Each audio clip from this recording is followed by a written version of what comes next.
সুপ্রিয় শিক্ষার্থীরা, তোমরা সবাই কেমন আছো? আশা করি ভালো আছো।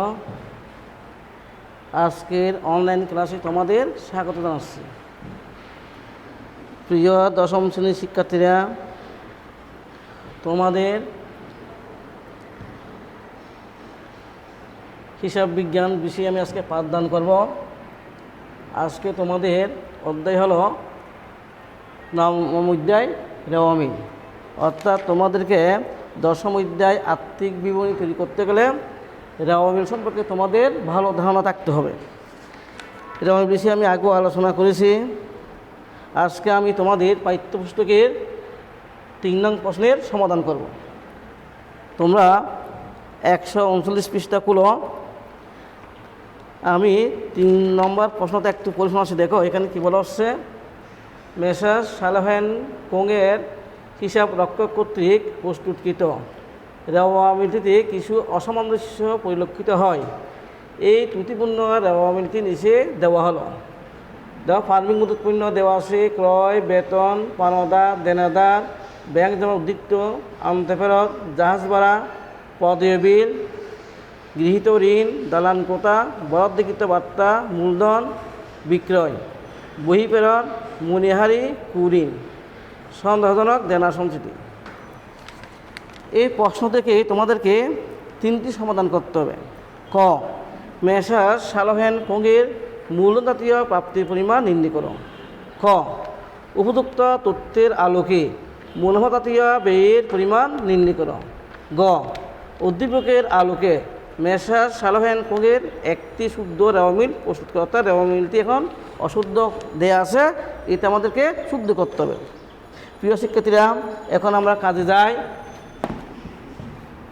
এখন আসো আমরা 3 নং প্রশ্নের কয় সমাধান করব। 3 নং প্রশ্নের সমাধান ক। কতে বলা হচ্ছে যে মেসার্স সালেহ অ্যান্ড কোংয়ের মূলধনজাতীয় প্রাপ্তির পরিমাণ। মূলধনজাতীয় প্রাপ্তি দফাগুলো কী কী? 1 বছরের অধিক সময়ের জন্য যদি আমরা, অর্থাৎ ব্যবসায়ী যদি কোনো অর্থের আগমন ঘটে, সেটাকে বলা হয় মূলধনজাতীয় প্রাপ্তি। এখন আমরা শিরোনাম লিখি।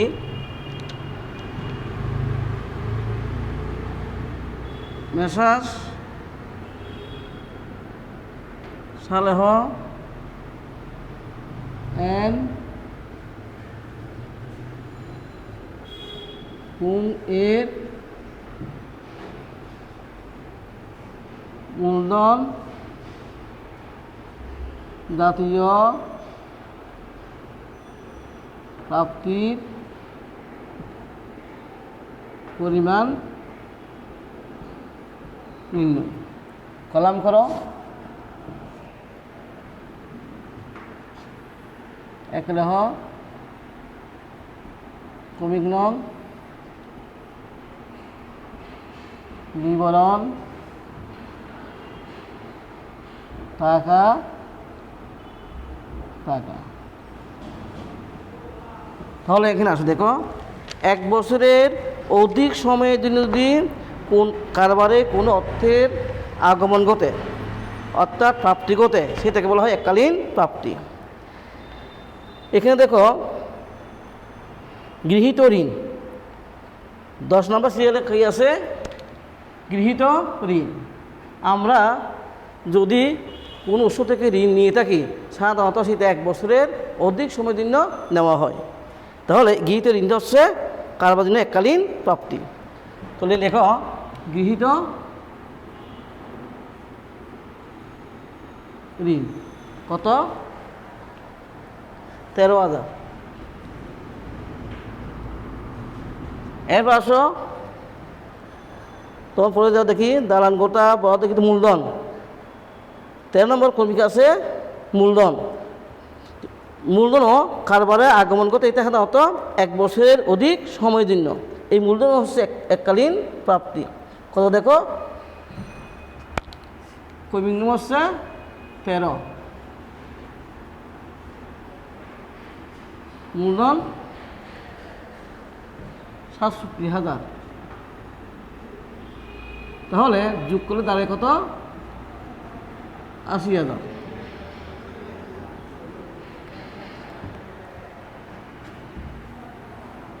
প্রিয় শিক্ষার্থীরা, যদি আমরা রেওয়ামিলটি ভালো করে আমরা পর্যবেক্ষণ করি তো দেখা যায় এখানে আমরা এককালীন প্রাপ্তি পেয়েছি দুইটা। এক হচ্ছে 10 নং কর্মীকে গৃহীত ঋণ, অর্থাৎ ঋণ আমরা নিয়েছি। তো ঋণ নিলে এটা কারবারের অর্থে কী হয়েছে? প্রাপ্তি হয়েছে না? সাধারণত ঋণ নেওয়া হয় 1 বছরের অধিক সময়ের জন্য, সেইখানে এটা হচ্ছে এককালীন প্রাপ্তি। এরপর হচ্ছে 13 নং কর্মী হচ্ছে মূলধন। মূলধন এটাকে বলা হয় মালিকানা সত্ত্ব। মালিক এটা কারবারে কী করেছে? বিনিয়োগ করেছে। সাধারণত কারবারে এই অর্থের প্রাপ্তি করতে 1 বছরের অধিক সময়, অর্থাৎ এটা সঙ্গে সঙ্গে কারবার পরিশোধ করে না। তো কারবারের পক্ষে চিন্তা করলে এই মূলধন হলো কি? এককালীন প্রাপ্তি। তো এককালীন প্রাপ্তিগুলোকে বলা হয় মূলধন জাতীয় প্রাপ্তি। তো এখানে আমরা দুইটি আমরা দফা পেয়েছি, একটা হচ্ছে গৃহীত ঋণ 13,000, মূলধন হচ্ছে 67,000। এই দুটো যোগ করলে হতে হয় 80,000। তার মূলধন জাতীয় প্রাপ্তির পরিমাণ হচ্ছে 80,000।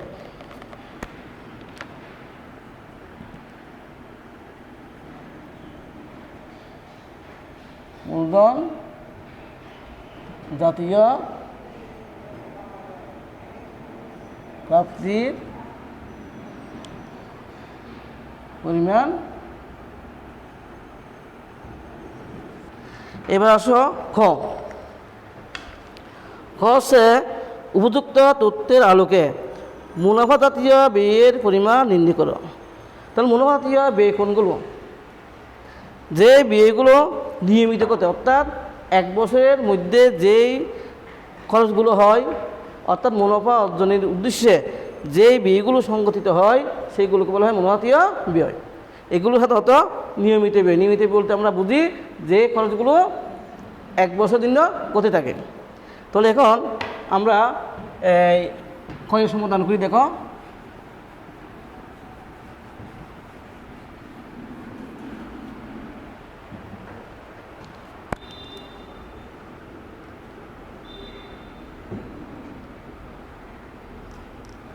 শিরোনাম লেখো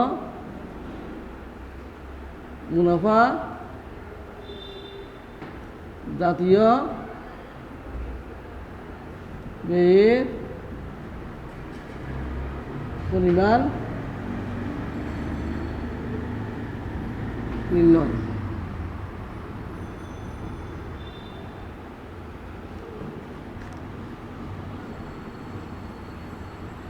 লেখো বিবরণ,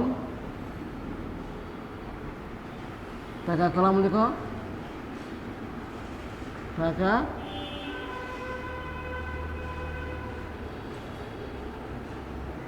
তিনটে টাকা কলাম লিখো। ঠিক আছে, এরপর আসো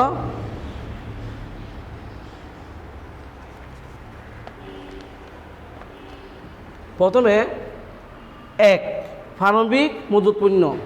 প্রারম্ভিক মজুত পণ্য হচ্ছে ক্রয়ের অংশ। গত বছর যে পণ্যটা অবিকৃত অবস্থায় রয়ে গেছে সেই পণ্যটা হচ্ছে এই বছর প্রারম্ভিক মজুত পণ্য, অর্থাৎ ক্ষয়কৃত পণ্যের যে অংশটি অবিকৃত অবস্থায় রয়ে গেছে। ঠিক আছে, তাহলে প্রারম্ভিক মজুত পণ্য হচ্ছে খরচ, অর্থাৎ এটা নিয়মিত ব্যয়। তাহলে এটা মুনাফা জাতীয় ব্যয়। দেখো, প্রারম্ভিক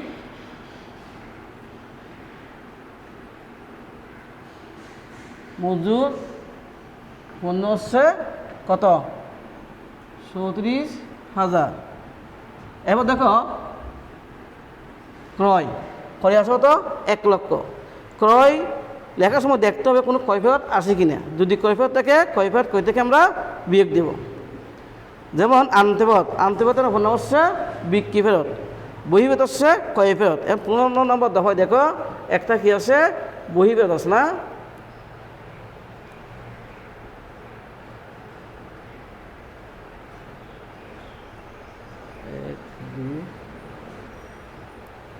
নম্বর দেখো 6,000। তাহলে কয় লেখা এখানে? 1 লক্ষ। 1 লক্ষ থেকে আমরা কি করব? বই ফেরত বিয়োগ দেব। বহি ফেরত মানে ক্ষয় ফেরত। বহি বেতন হতো ৬,০০০। তাহলে ক্ষয় থেকে যদি আমরা ক্ষয় ফেরত বিয়োগ দিই তাহলে প্রকৃত ক্ষয়ের পরিমাণ বের হয়। তাহলে কত থাকে? ৯৪,০০০। এরপর আসো পাওনাদার হচ্ছে দায়, দেনাদার সম্পদ, ব্যাংক মুদ্রিত সম্পদ, আনতে পার মানে বিক্রি হতে, তা অন্তর্ভুক্ত হবে না জাহাজ ভাড়া। ৮ নম্বর দেখো, জাহাজ ভাড়া কত আছে? জাহাজ ভাড়া ৫,০০০। ঠিক আছে।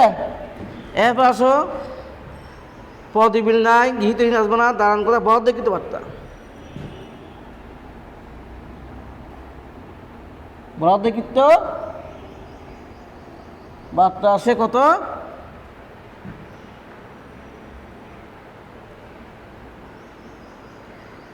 ১০,০০০। বরাদ্দকৃত বার্তা আসছে ১০,০০০। এটাও নিয়মিত ব্যয়। এরপর মূলধন, বিক্রয়, মণিহারি হচ্ছে টুকটাক খরচ, এটাও নিয়মিত ব্যয়, এটা মনোহাতীয় ব্যয়। মণিহারি কত? মণির হচ্ছে ৫,০০০। এরপর আসো কুঋণ। ক্রেডিট দিক আছে ৯,০০০, সঞ্চয় ডেবিট দিক আছে কত? ৮,০০০। এই দুইটার কাটতে হচ্ছে নিয়মিত ব্যয়। তো লেখো কুঋণ সন্দেহ জনিত কুঋণ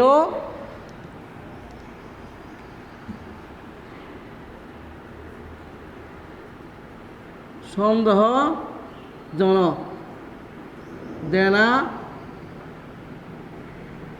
সেনসিটিভ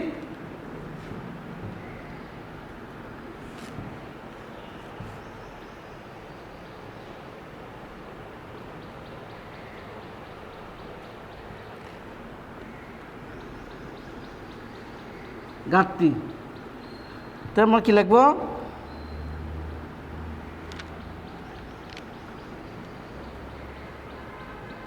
কুঋণ বাজার বিয়োগ প্রারম্ভিক উদ্বৃত্ত। প্রারম্ভিক উদ্বৃত্ত কত? ৮,০০০। তাহলে ঘাটতি কত? ১,০০০। তাহলে আমরা কী পেয়েছি দেখো, প্রারম্ভিক মজুত পণ্য পেয়েছি ৩৭,০০০। প্রারম্ভিক মজুত হচ্ছে ক্ষয়ের অংশ, তাহলে এটা কারবারের নিয়মিত ব্যয়, অর্থাৎ এটা মনোভাতীয় ব্যয়। এর পেয়েছি ক্রয় লেখার সময় দেখতে আমাদেরকে কোনো ক্ষয় ফেরত আছে কিনা। যদি ক্ষয় ফেরত থাকে, ক্ষয় ফেরতকে ক্ষয় থেকে বিয়োগ দিতে হবে। বিয়োগ দিলে যে ফিগারটা বের হবে সেটা হচ্ছে প্রকৃত ক্রয়। তাহলে ১,০০,০০০ ক্ষয় ফেরত মানে কি ফেরত? বহি ফেরত আসে কত? ৬,০০০। বিয়োগ দিলে কত হয়? ৯৪,০০০। জাহাজ ভাড়া এটা নিয়মিত ব্যয়, অর্থাৎ মুনাফাজাতীয় ব্যয়, কত? ৫,০০০। বরাদ্দকৃত বার্তাও মুনাফাজাতীয় ব্যয় ১০,০০০। মণিহারি ৫,০০০। এখানে যদি কুঋণ ও সন্দেহজনক দেনা সংস্কৃতি থাকে তাহলে এই দুইয়ের পার্থক্য হচ্ছে মুনাফাজাতীয় ব্যয়।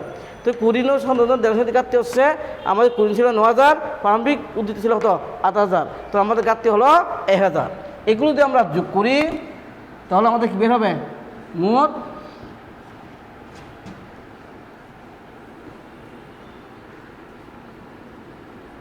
দেখে কত হয়? আমরা যোগ করে পাবো ১,৬১,০০০। ঠিক আছে।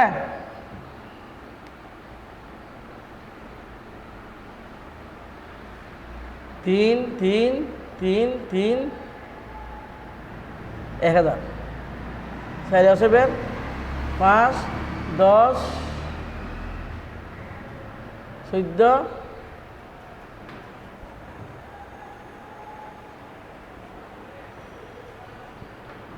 ৬, ৪, ৮, ৫, ১৩,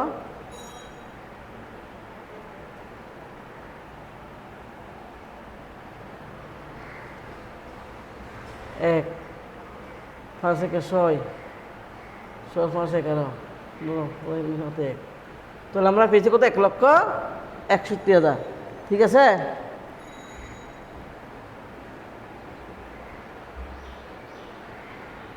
সাইজ 8, 8 5 13, 14 15 17 18।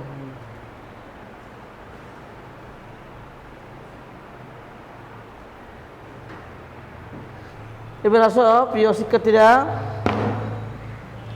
আমাদের এখানে মোট মূলজাতীয় বিয়ের পরিমাণ বেরিয়েছে কত? 1,61,000। ঠিক আছে, মৌলিহারে আমরা পেয়েছি 5,000, বরাদ্দকৃত বার্তা পেয়েছি আমরা 10,000। ঠিক আছে, তাহলে আমরা একটু যোগ করি। 19,000,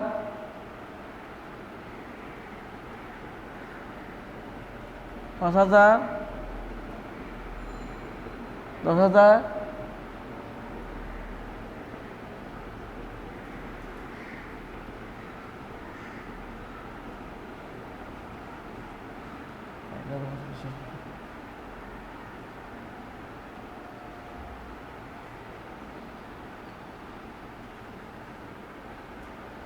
1,61,000, 16,000, 37,000, 17,000, 5,000, 10,000, 5,000, 1,000।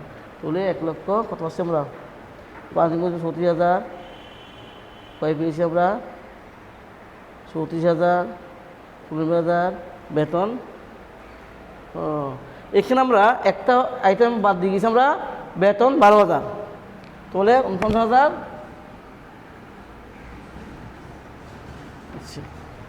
সরে প্রিয় শিক্ষার্থীরা, একটা দফা আমাদের বাদ পড়ে গেছে এখানে, সেটা হলো বেতন।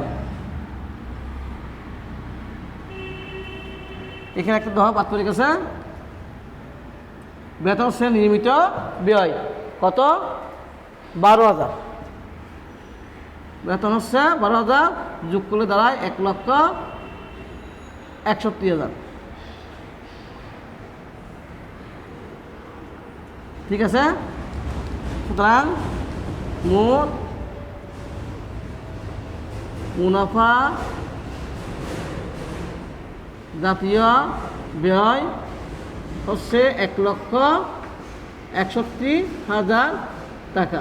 তাহলে প্রিয় শিক্ষার্থীরা দেখো, এখানে আমাদের এখানে বেতনটা বাদ পড়ে গেছিল। ঠিক আছে, তাহলে ফার্মি মজুত পণ্য ক্রয় বিয়োগ কৈফিয়ত বিক্রিত 94,000, জাহাজ ভাড়া 5,000, বরাদ্দকৃত বার্তা 10,000, মণিহারি 5,000, কুরিনো সনদজনক দেনা সঞ্চিতি 1,000।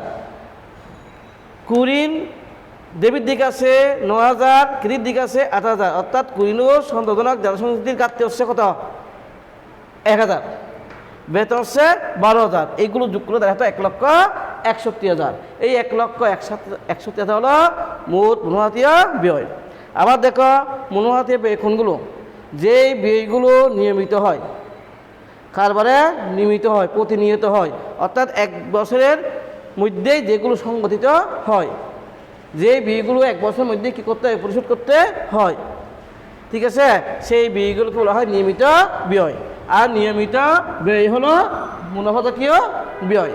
তাহলে প্রথমত আমরা 3-এর কয় সমাধান করেছি, ক করেছি। এখন আমরা যাব 3-এর ক। 3-এর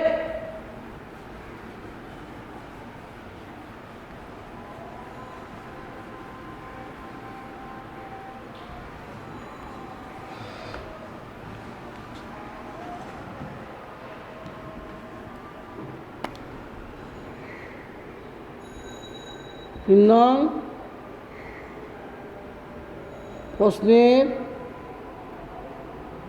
সমাধান গ। গতে কি বলা হচ্ছে? গতে বলা হচ্ছে যে আলোক মেসার সালেহান খঙ্গের একটি শুদ্ধ রেওয়ামিল প্রস্তুত করে, অর্থাৎ রেওয়ামিলটি এখানে অশুদ্ধ করে দেওয়া আছে, আমাদের কি করতে হবে? শুদ্ধ করতে হবে। তাহলে প্রিয় শিক্ষার্থীরা দেখো, আমি আগে আলোচনা করেছি রেওয়ামিল হিসাবের কোনো অঙ্গবই নয়। ঠিক আছে, হিসাবের গাণিতিক শুদ্ধতা যাচাইয়ের জন্য বছরের কোনো একটি নির্দিষ্ট দিনে কোটিয়ানে ডেবিট অতিথিগুলো ডেবিট দিকে এবং ক্রেডিট অতিথিগুলো ক্রেডিট দিকে বসিয়ে যে তালিকা তৈরি করা হয় তাকে বলা হয় রেওয়া মিল। তাহলে এখন আমার জানতে হবে কোন কোন দফাগুলো ডেবিট দিকে বসে, কোন কোন দফাগুলো ক্রেডিট দিকে বসে। এটা আমরা আগে আলোচনা করেছি। সম্পদ বসে রেওয়া মিলের ডেবিট দিকে, খরচ বসে রেওয়া মিলের ডেবিট দিকে। কি বসে?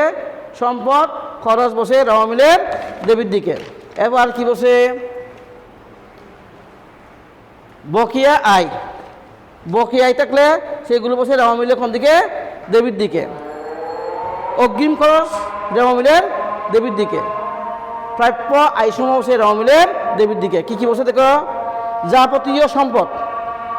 যাবতীয় সম্পদ বসে রেওয়া মিলের ডেবিট দিকে। যাবতীয় খরচ বা ব্যয়সমূহ বসে রেওয়া মিলের ডেবিট দিকে। অগ্রিম খরচসমূহ বসে রেওয়া মিলের ডেবিট দিকে। আর প্রাপ্য আয়সমূহ বসে রেওয়া মিলের ডেবিট দিকে। এর বাইরে বিক্রি ফেরত, উত্তোলন, প্রদত্ত ঋণ, বিক্রি ফেরত, উত্তোলন, প্রদত্ত ঋণ এগুলো বসে রেওয়া মিলের ডেবিট দিকে। তাহলে ক্রেডিট দিকে কি বসে? যাবতীয় দায়সমূহ বসে রেওয়া মিলের ক্রেডিট দিকে। যাবতীয় আয় ও লাভসমূহ বসে রেওয়া মিলের ক্রেডিট দিকে। অনুপার্জিত আয় অর্থাৎ অনুপার্জিত আয় অর্থাৎ অগ্রিম আয়। ঠিক আছে, যে আয়গুলো উপার্জন হয় না কিন্তু আমরা আগেই পেয়ে গেছি সেটা বসে রেওয়া মিলের ক্রেডিট দিকে। আর মুনাফা দ্বারা সৃষ্ট যদি কোনো সংস্কৃতি থাকে সেইগুলো বসে রেওয়া মিলের ক্রেডিট দিকে। এর বাইরে ক্রয় ফেরত, মূলধন এগুলো বসে রেওয়া মিলের ক্রেডিট দিকে। তাহলে আসা প্রিয় শিক্ষার্থীরা আমরা সমাধানের দিকে যাই। আমরা একটা শখ তৈরি করি। কি লিখবে এখানে? হেডলাইনটা লিখবো আমরা কি? মেসার সালোহেন কুঙের মেসার সালেহ এন্ড কুঙের রেওয়া মিল। তারিখ লেখ 31 ডিসেম্বর 2017। দ্রুত তোমরা খাতা খুলে নাও।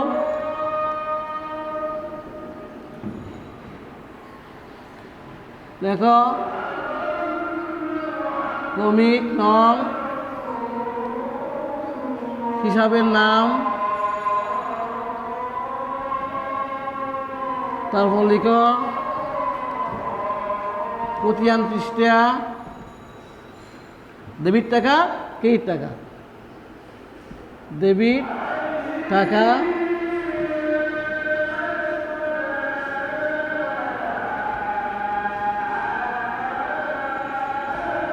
ক্রেডিট টাকা। এক কি আছে? প্রারম্ভিক মজুত পণ্য।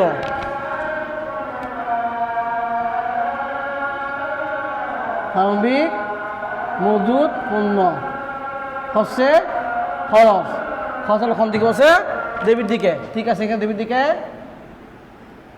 34,000। 2 লেখ ক্রয়।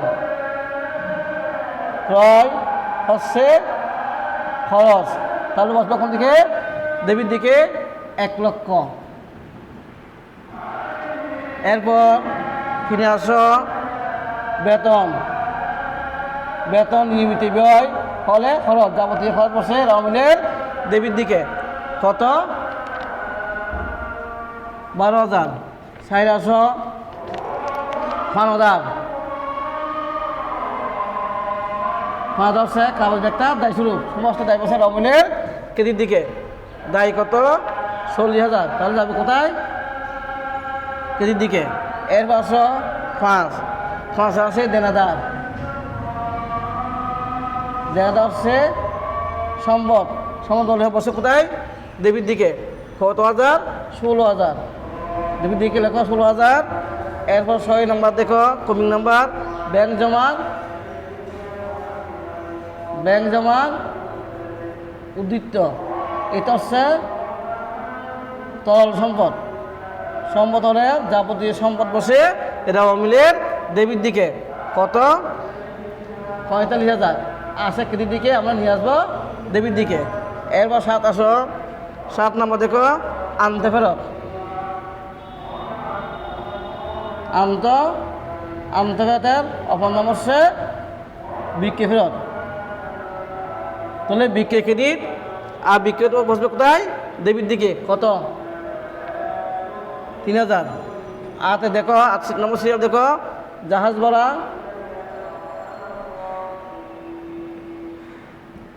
জাহাজ ভাড়াও খরচ বসবে কোথায়? ডেবিট দিকে। কত? 5000। এটা আছে ক্রেডিট দিকে, নিয়ে আসলাম ডেবিট দিকে। এরপর 9 নম্বর দেখো, পদে বিল। পদে বিল হচ্ছে কারণ একটা কিছু রূপ, দায় স্বরূপ, সমস্ত দায় বসে রেওয়া মিলের ক্রেডিট দিকে। কত দেখো? 20,000 আছে ডেবিট দিকে, আমরা নিয়ে যাব ক্রেডিট দিকে। এরপর 10 হচ্ছে গৃহীত ঋণ। গৃহীত ঋণ অর্থাৎ এককালীন প্রাপ্তি। এককালীন প্রাপ্তি হলে এটা কি বলে? দায় বলে। দায় হলে যাবে কোথায়? ক্রেডিট দিকে। 13,000 এটা ক্রেডিট দিকে দেয়া আছে, তাহলে আমরা ক্রেডিট দিকে লিখলাম 13,000। এরপর 11 আছে দালান কোটা। দালান কোটা হচ্ছে সম্পদ, যাবতীয় সম্পদ বসে রেওয়া মিলের ডেবিট দিকে। কত? এখানে আছে 55,000। এর পাশে 12 হচ্ছে বরাদ্দ কৃত বার্তা, অর্থাৎ এটাকে বলা হয় প্রদত্ত বার্তা। হচ্ছে খরচ হলে হতে বসবে যাবতীয় খরচ বসে ডেবিট দিকে। আমরা আগে বলেছি যাবতীয় খরচ বসে ডেবিট দিকে। এটা আছে ক্রেডিট দিকে 10,000, আমরা নিয়ে আসবো ডেবিট দিকে। কত হাজার? 10,000। 13 হচ্ছে মূলধন হচ্ছে এককালীন প্রাপ্তি, অর্থাৎ মূলধন প্রাপ্তিকে বলা হয় কি? এটা হচ্ছে মালিকানা সত্ত্ব। মালিকানা সত্ত্ব বসে কোন দিকে? ক্রেডিট দিকে। কত? এখানে ক্রেডিট দিকে দেওয়া আছে 67,000, তাহলে আমরা ক্রেডিট দিকে বসলাম 67,000। এর পাশে দেখো 14 হচ্ছে বিক্রয় হচ্ছে আয় হলে বসে কোথায়? এটা হচ্ছে আয় হলে বসে কোথায়? ক্রেডিট দিকে। কত? 1,40,000 দিয়ে আছে, আমরা লিখলাম 1,40,000। এরপর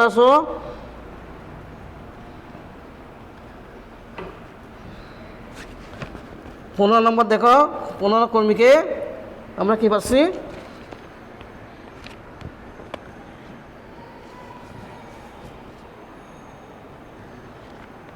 বহি ফেরত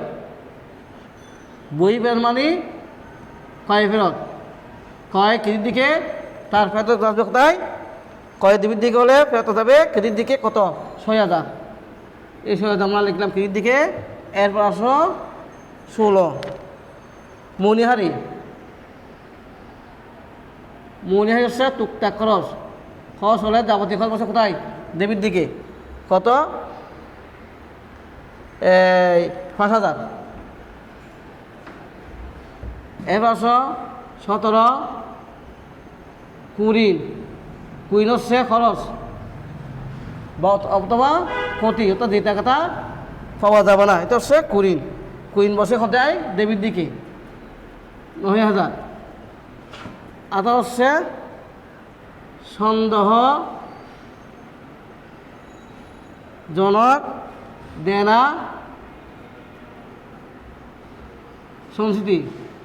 আমরা জানি লভ্যাংশ থেকে যদি কোনো সংস্কৃতি হয় তাহলে এটা কার্বনের একটা দায়স্বরূপ। সব সংস্কৃতি বসে রেওয়া মিলের ক্রেডিট দিকে। কত হাজার? 8,000।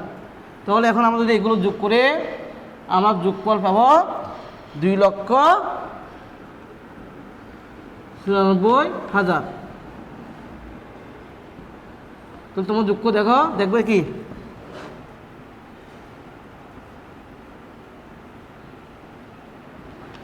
দেখো প্রিয় শিক্ষার্থী,